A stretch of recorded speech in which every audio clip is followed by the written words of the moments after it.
చేశారు. అయితే మొట్టమొదట మనం స్మరించవలసింది ఎవరిని అనంటే జగద్గురు శ్రీ శ్రీ ఆదిశంకర భగవత్పాదాచార్యుల వారిని.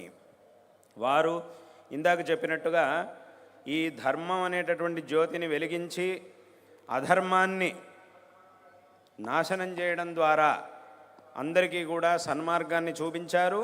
అదేవిధంగా తత్వం యొక్క జ్ఞానాన్ని, పరమార్థమైనటువంటి అద్వైత తత్వ జ్ఞానాన్ని అందరికీ కూడా అందించి విశేషంగా అందరి యొక్క మనస్సుల్లో ఉన్నటువంటి అజ్ఞానాన్ని పోగొట్టారు.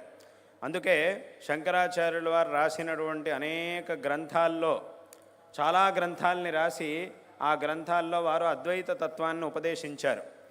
పెద్ద పెద్ద భాష్యాది గ్రంథాలని రచించారు. ఆ గ్రంథాల్లోనూ తత్వాన్ని ఉపదేశించారు.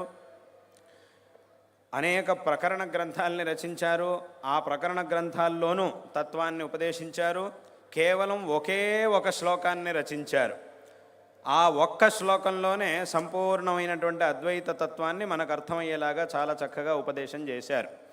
దాన్నే ఏకశ్లోక ప్రకరణము అని అంటారు. అందులో ఉండేది ఒకే ఒక శ్లోకం, కానీ ఆ ఒక్క శ్లోకంలోనే సంపూర్ణమైనటువంటి అద్వైత తత్వాన్ని చాలా స్పష్టంగా శంకరాచార్యుల వారు ఉపదేశించారు. ఏమిటది అనంటే ఒకసారి అక్కడ ఒక గురు శిష్యుల సంభాషణ రూపంగా ఒక శ్లోకాన్ని శంకరాచార్యుల వారు రచించారు.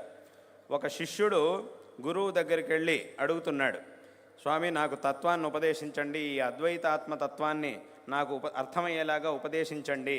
నేనెంతో ప్రయత్నం చేస్తున్నాను, కానీ ఏం చేసినా కూడా అది నాకు అర్థం కావట్లేదు, కాస్త నాకు అర్థమయ్యేట్టుగా ఉపదేశం చేయండి అని అడిగాడు.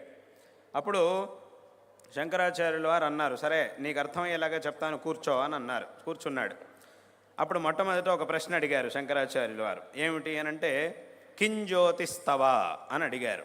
అంటే దీని అర్థం ఏమిటి అంటే, నువ్వు ఏదైనా ఒక వస్తువుని చూడాలి అనంటే ఏ వెలుతురులో నువ్వు ఒక వస్తువుని చూస్తావు, ఏ వెలుతురు యొక్క సహాయంతో నువ్వు ఒక వస్తువుని చూడగలుగుతావు అని ముందు శిష్యుడిని ఒక ప్రశ్న అడిగారు.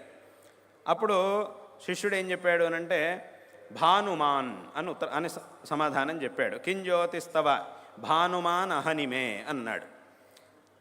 అలాగే అక్కడ అంటే దాని అర్థం ఏమిటి అంటే, పగటిపూట ఏదైనా ఒక వస్తువుని చూడాలంటే సూర్యుడి యొక్క ప్రకాశంలో నేను ఏదైనా ఒక వస్తువుని చూస్తాను అని అన్నాడు.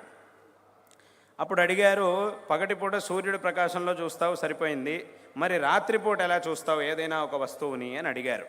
రాత్రవు అన్నప్పుడు ప్రదీపాదికం, ఈ దీపముల యొక్క సహాయంతో రాత్రిపూట నేను ఏదైనా, పగటిపూట అయితే సూర్యుడి యొక్క ప్రకాశంలో చూస్తాను, రాత్రిపూట అయితే ఈ దీపములు మొదలైనటువంటి వాటి యొక్క సహాయంతో వాటి వెలుగులో ఏదైనా ఒక వస్తువుని చూస్తాను అని అన్నాడు. అప్పుడు తర్వాత ఒక ప్రశ్న ఏమడిగారు అనంటే, ఈ సూర్యుడి యొక్క ప్రకాశంతోనో అథవా దీపం యొక్క ప్రకాశంతోనో మిగతా వస్తువుల్ని చూస్తున్నావు, కానీ సూర్యుడి యొక్క ప్రకాశాన్ని అథవా దీపాన్ని చూడాలంటే నీకేది వెలుతురు, ఏ వెలుతురుతో నువ్వు చూస్తావు? దీపాలు కూడా మన కంటికి కనబడుతున్నాయి కదా, వాట్లని ఎలా చూడగలుగుతావు అని అడిగారు. అప్పుడు శిష్యుడు కొంచెం ఆలోచించి చెప్పాడు. ఎందుకంటే ఒక దీపాన్ని చూడడానికి ఇంకో దీపం అక్కర్లేదు, కానీ అలాగని ఏమీ అక్కర్లేదు అని కూడా చెప్పడానికి వీల్లేదు. చూడాలంటే దానికి ఒక సాధనం కావాలి. ఏమిటా సాధనం అనంటే చక్షుహు అన్నాడు. నా యొక్క చక్షురింద్రియం అంటే నా కన్నులతో నేను ఆ దీపాన్ని అథవా సూర్యుడి యొక్క ప్రకాశాన్ని చూస్తాను. కాబట్టి మిగతా వస్తువుల్ని నాకు